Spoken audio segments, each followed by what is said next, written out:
J-E-L-L-O. The Jell-O program starring Jack Benny with Mary Livingston, Phil Harris, Dennis Day, and yours truly, Donald Wilson. The orchestra opens the program with Baby Me.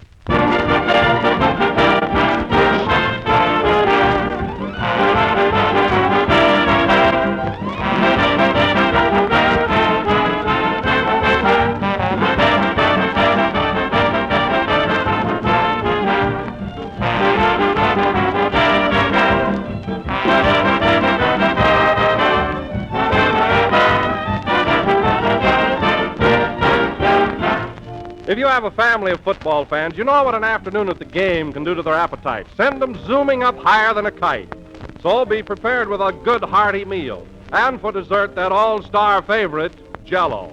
You always win with Jell-O. You make a touchdown every time. It's so good to look at, gayer than the college colors. Cheerful and bright and appetizing, and it's so good to eat. Jell-O's rich, zestful fruit flavors make a real occasion out of every meal. Strawberry, raspberry, cherry, orange, lemon, and lime. All six are chock full of extra rich flavor that taste as tempting as the ripe fruit itself.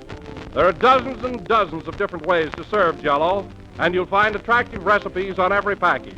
So look for those big red letters on the box. They spell Jell-O.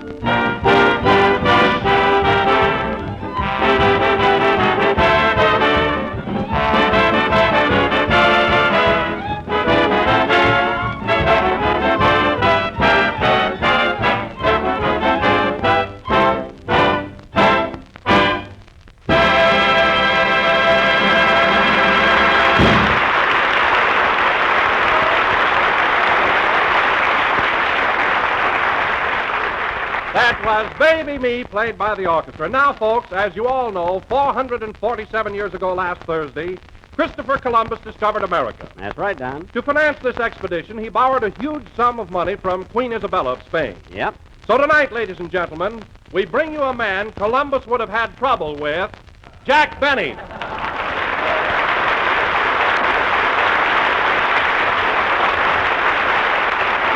Thank you. Thank you. Hello again. This is Jack Benny talking. And, Don, although I appreciate your timely introduction, aren't you assuming too much? Now, what do you mean? Well, how do you know Columbus would have had trouble borrowing money from me? That's just a wild guess. Well, Jack, I was merely trying to be topical, that's all. Last Thursday was Columbus Day, and I wanted to tie you in with him. Don, tying me in with Columbus is indeed flattering. But you didn't have to make me tight. He didn't make you tight. He just lifted the veil. Oh, he did. Now, listen, Phil, and this goes for you, too, Don. We're beginning a new season, and I think we ought to make a few changes. I'm sure there are more vital things to talk about than me being tight. I'm awfully sorry, Jack. Me too. Don, I believe. You know, fellas, this is only our second broadcast, and during this new season, we ought to try and get on more believable subjects. You're right, Jack. We've all been picking on you too much. You said it, Mary. Imagine saying I wouldn't finance Columbus. Well, if I'd have been living in those days, I would have been glad to loan him the money. Yeah, but he'd have a tough time sailing that boat with one arm. Mary, I wouldn't have asked for collateral. To hear you talk, you'd think I never spent a dime. Well? Well, nothing. What about that party I threw Wednesday night at the Coconut Grove? What party? You know, the party I threw at the Coconut Grove. Didn't I pay the check for 10 people? Didn't I leave a big tip? Yeah, but you took a tree home for firewood. I did not. I just took a few branches that fell off. So don't exaggerate. Boy, that's rich. Benny the wood chopper. Phil, get this straight. I didn't go to the Coconut Grove Wednesday night to chop down any trees. Then why did you wear that lumberjack shirt? That wasn't a lumberjack shirt. That was my tuxedo shirt that was washed with some plaid socks.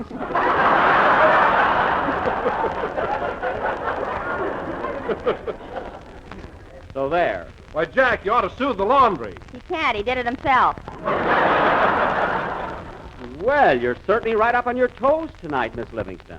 Quite a contrast to your opening performance last Sunday. You said it, Jack. Oh, boy, was I nervous. I nearly fainted. I'll say you did. It's a wonder you couldn't control yourself. You've been on the air before. Why all the worry? Did you ever have a strap break in the middle of a program? Oh, I see. So that's what happened, huh? Say, Mary, is that why you borrowed my fraternity pin? Yeah. Phil, how can a hillbilly that only went as far as third grade have a fraternity pin? What are you talking about? I'm a college man. What college? Cornpone Tech. Cornpone Tech. Yeah, cornpone. Here we come. Shave and a haircut. Bay rum. Oh, a barber college. Well, I'm certainly glad to hear that, Phil. Right after the program, I'll let you cut my hair. Okay, just send it over the Wilshire Bowl.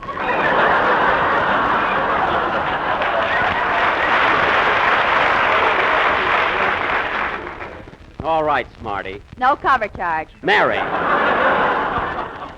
Now, wait a minute, fellas. That's another topic I want dismissed this season. I don't want to hear another word about my toupee, because I don't wear one.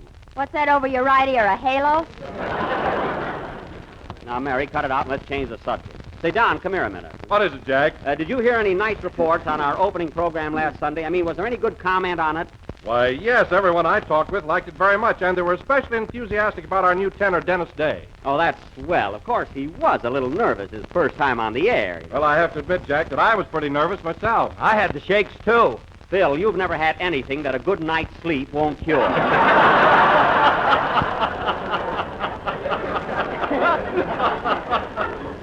But really, Don, I'm very happy about Dennis. Of course, I'm going to have to do something about that mother of his. Oh, boy, what I've gone through with her already. Well, after all, Jack, it's a mother's instinct to look after the best interests of her son. I know that, Don, but I don't want her around while we're broadcasting. Oh, why don't you put your foot down, Jack? Why don't you threaten her? Not a good that'll do. She's bigger than I am. Look, we've been on the air 10 minutes and they haven't shown up yet. And you know why? Because I told her to be here on time. Oh, Jack, you're just imagining things. Mrs. Day seems to be a very nice woman. Don, you don't have to put up with her like I do. She's always interfering with my business. She came over to my house the other day and made Dennis stop mowing the lawn.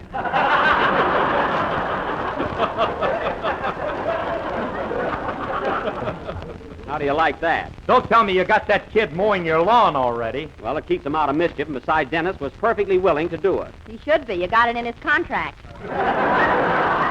I have not. His mother took it out. Anyway, my lawn sure looks nice, half mowed. Well, why don't you make Rochester finish it? Oh, he can't. He joined some kind of a union where he can only do 5 jobs for me. He's up to his quota now. Anyway, fellas, getting back to Mrs. Day, if she does... Whoops, that must be her now. Don't say anything, fellas. Come in. Well, Andy! Hiya, Buck! Well, hello. Well,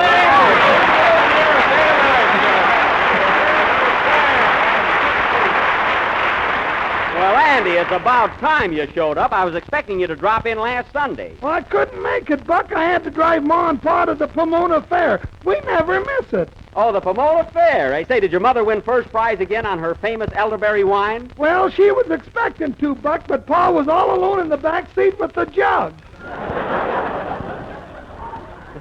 Oh, so your Pa drank it, huh? I think so. We passed an orange grove on the way, and Pa said, "Holy smoke, look at that sunset." Well, then you're probably right. Say, Andy, they generally have pretty good exhibits at the Pomona Fair. How were they this year? Swell. The farm products were wonderful. You know, Buck, they had an ear of corn there 3 feet long. What was that, Andy? I knew you'd be interested, Phil. Well, I'm glad you had such a good time, Andy. By the way, did you get a chance to tune in on our show last week? I sure did, Buck. How'd you like our new tenor, Dennis Day? Oh, he was great, but Ma was a little disappointed. She thought I was going to sing this year. Well, you could hardly talk that one, huh? That's all we need. Now, wait a minute, Andy, wait a minute. You're not a tenor. I am on some words. You're a quartet on some words. Well, stick around, Andy. I'll have you meet the kid. He'll be here pretty soon. I'd like to, Buck, but I got to run along now. Why, Andy? What's your hurry? Well, my girl's picking me up in front of the studio. Oh, your girl, eh? Who is she? Whoever picks me up. So long, Buck.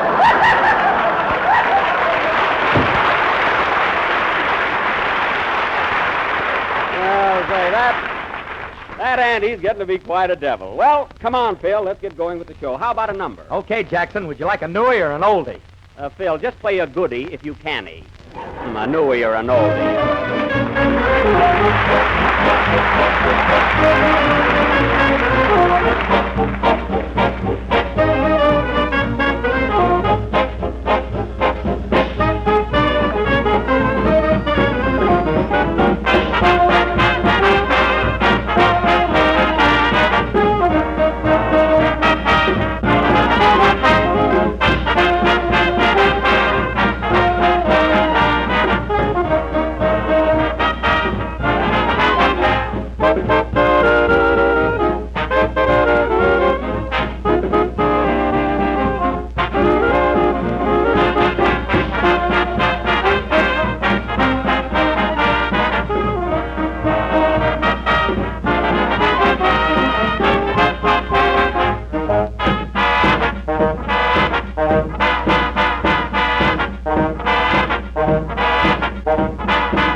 Very good. That was Put That Down in Writing, played by Phil Harris and his orchestra. And, Phil, in all fairness to you, the band sounded very good, much better than last week. What are you talking about? The music was sensational last week.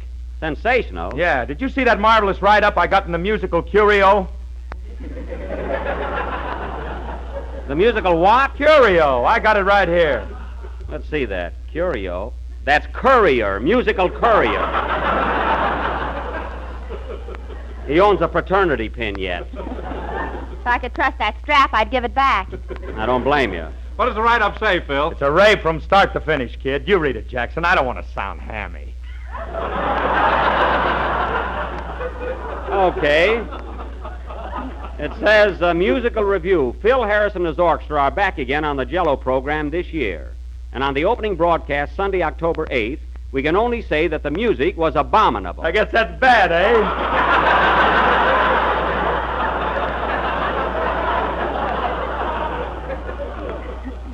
In all selections played, the brass was turbulent, and the strings were as stagnant as anything this reporter has ever heard. And that guy's one of the best critics in the country.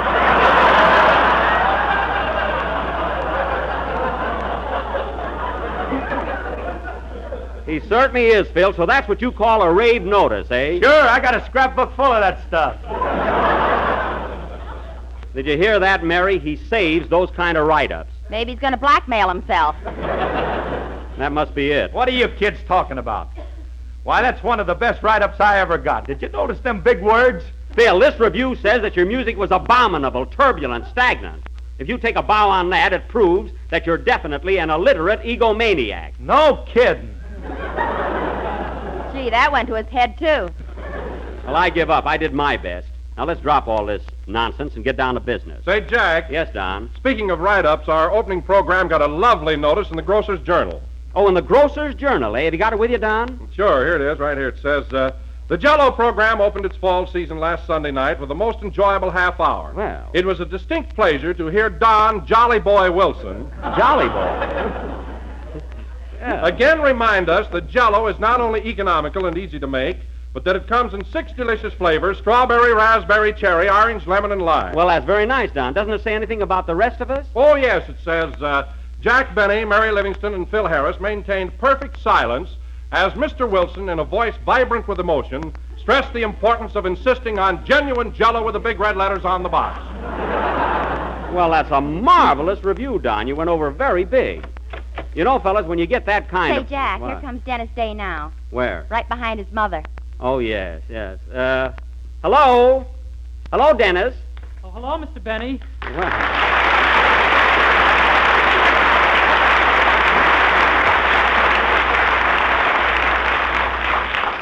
Well, did you hear that, Dennis? That shows everybody liked you last week. You were a big hit. Gee, it all seems like a dream to me. I can imagine. Oh, hello, Mrs. Day. How do you do? Hmm. And, how are you, Miss Livingston? I'm fine, thank you.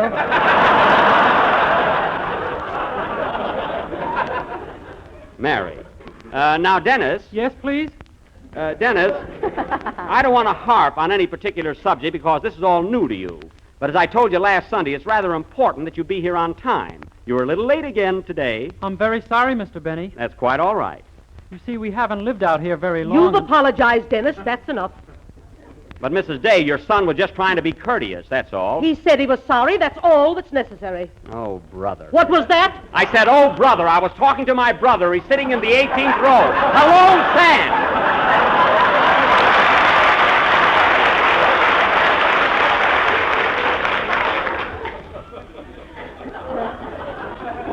My goodness. Now, Dennis, tell me, did you hear any nice comments about your singing last week? Did your friends like you? Oh, yes, Mr. Benny. I was so thrilled that I took the first paycheck you gave me and framed it. Oh, you framed your check. You mean you're not even going to cash it? No, sir, never. This is the happiest moment of Jack's life. Now, Mary, I'm glad he's sentimental. It shows good character, Dennis. Thanks for the frame, Mr. Benny. Never mind. You know, Dennis, I'm one of the friends who thought you were grand last week. You went over very well. Sure, the kid went over. Say, Mrs. Day, how'd you like the way my orchestra accompanied your son? Since you asked me, I thought the music was a bum. There you are, Jackson. Everybody says so.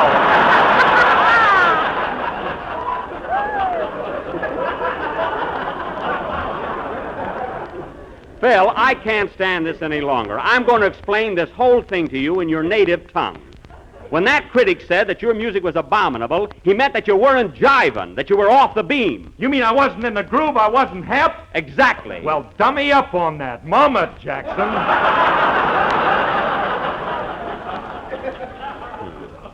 Now, don't take it too hard, Phil. We all get a bad write-up once in a while. Shucks, and I just subscribed to that paper for 25 years.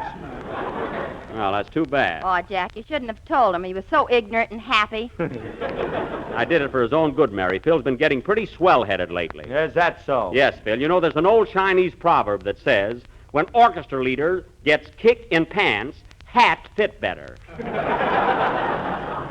Remember that, Phil. Now, Dennis. Yes, please? We're ready for a number. Have you got your song prepared for tonight? Oh, indeed I have, Mr. Benny. Okay, so now, ladies and gentlemen, Dennis Day, our young vocal discovery, will sing that old and popular favorite, Melancholy Baby. Dennis is not going to sing Melancholy Baby. He's going to sing Cinderella, Stay in My Arms. Now, Mrs. Day, I've arranged with Dennis to sing Melancholy Baby. It's my favorite torch song. Dennis is singing Cinderella, Stay in My Arms. Just 1 minute, Mrs. Day. Whose program is this? It's up for grabs. Stay out of this, Mary. Ladies and gentlemen, Dennis Day is going to sing Melancholy Baby. Oh, no, he isn't. Oh, yes, he is. It's no use, Mr. Benny. Dennis, I'm handling this. Just do as I say and we'll have no trouble. Melancholy Baby, folks. Sing, Dennis. Melancholy Baby, sung by Dennis Day. And now, ladies and gentlemen... That was Cinderella, Stay in My Arms. Now, listen, Mrs. Day. Cinderella was a melancholy baby, and you know it. Anyway, Dennis, you sang that number beautifully. You didn't sound a bit nervous tonight. I wasn't, Mr. Benny, but last week, gee, oh boy. Well, that's only natural. Gosh, if it hadn't been for Miss Livingston, I don't know what I'd have done. Oh, it was nothing, Dennis. I didn't want you to be scared, that's all. Well, that was awfully sweet of you, Mary. What'd you tell him? I just said that if a certain comedian got by for 7 years, why should he worry? Well, that's a fine way to talk about Fred Allen. Anyway, Dennis, don't feel upset about last week because we were all just as jittery as you were. Every one of us. I was as cool as a cucumber. Is that so, Mrs. Day? As if I care. What was that? I said we're on the air. We're on the air. And hello, Sam.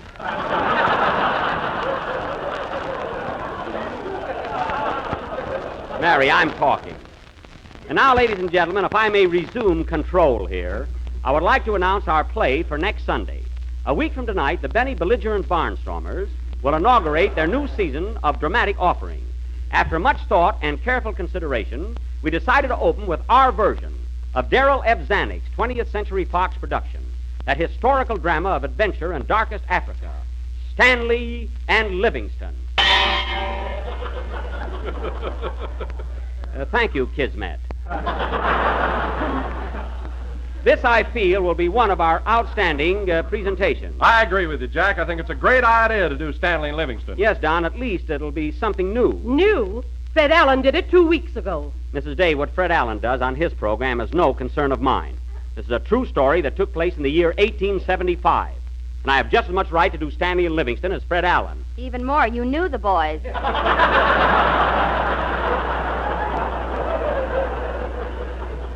I'm not that old, Mary. Now, getting back to next week's attraction. Oh, Mr. Benny. Yes, please. I mean, yes. Yes, Dennis. Why does Mr. Allen talk through his nose? What was that, Dennis? I said, why does Mr. Allen talk through his nose? Because he hasn't enough strength to blow it, and thanks for asking.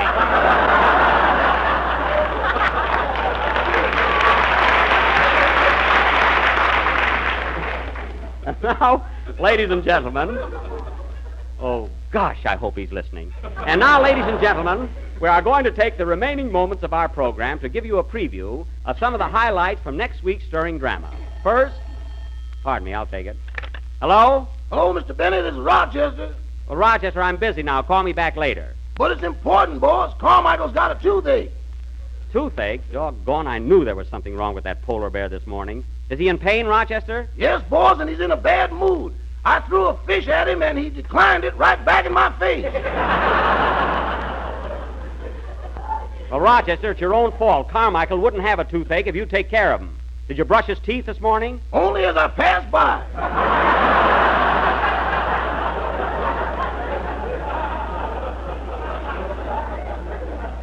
Well, that's awful. Which tooth is bothering him, Rochester? Is it a molar or a bicuspid? What's that, boss?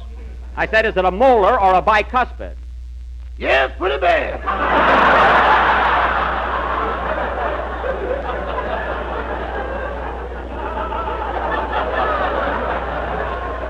Rochester, what I'm trying to get at, what's bothering him? Is it a front tooth or a back tooth? It's that long front one. The one he dimpled my leg with. Well, look, I'll be home pretty soon. Meanwhile, here's what I want you to do. Now, pay strict attention. Okay, boss. Now, take a piece of cotton, Take a piece of cotton, roll it into a ball, roll it into a ball, put some toothache drops on it, put some toothache drops on it. and then shove it in the cavity. Rochester! Rochester! Your echo just resigned.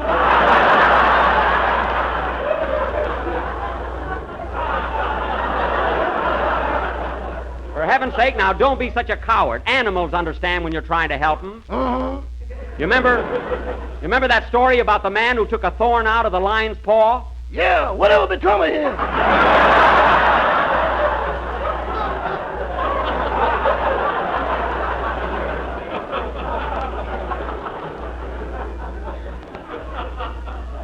Well, look, Rochester, just leave the bear alone, and I'll take care of him later. Goodbye. Goodbye. Oh, say, boss, What? can I borrow your top hat tonight? My top hat? Yeah, I got a date with a tall girl. Well, just stand on your tiptoes and leave my hat alone. Goodbye. And that polar bear's got more troubles. What's the matter, Jack? Oh, Carmichael's got a toothache. There'll be no living with him all week. Well, where were we? You were going to give us a preview of Stanley and Livingston. Oh, yes. And now, ladies and gentlemen, for the highlights of our next week's attraction, Stanley and Livingston. That thrilling saga of the Dark Continent. Take it, Don. Africa. The jungle. Headhunters. These, ladies and gentlemen, are just a few of the highlights from next week's Sunday's sensational offering, Stanley and Livingston. So be sure and tune in. Pardon me, come in. Mr. Benny, Yes. I'll be seeing you in the jungle next week. Oh, are you a headhunter? No, hair is all I'm after. Goodbye. And he's not kidding, folks. Play with it.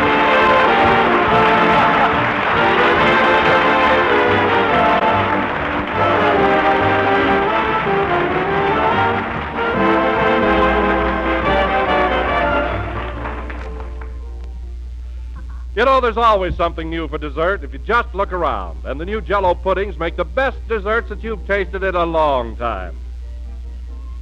Just try that Jell-O butterscotch pudding and find out how delicious it is.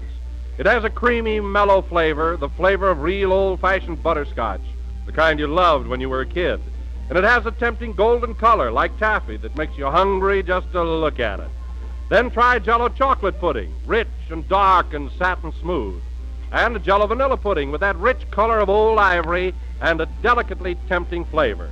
Yes, ma'am, you'll say all three Jell-O puddings are tops in goodness, and all three are quick and easy to make. For all you do is add milk and then cook and stir over a low flame till the mixture is smooth and thick. Simple directions are in every package, and you can't go wrong. Jell-O puddings are a swell cold weather dessert, a truly heartening treat for a brisk fall night. So try all three and try them soon. Ask your grocer tomorrow for Jell-O butterscotch, chocolate, and vanilla pudding.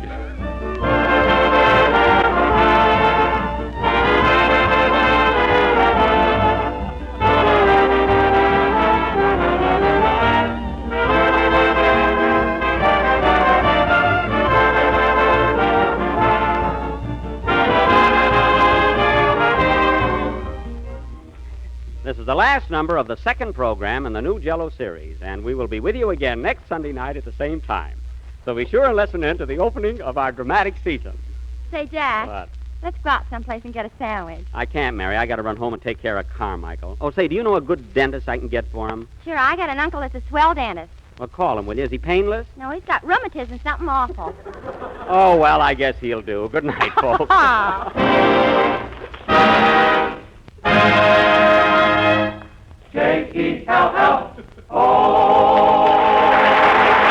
J-E-L-L-O. Here's news. Every Tuesday night, the Aldrich Family is on the air, starring Ezra Stone and Henry Aldrich, that lovable hard-luck kid.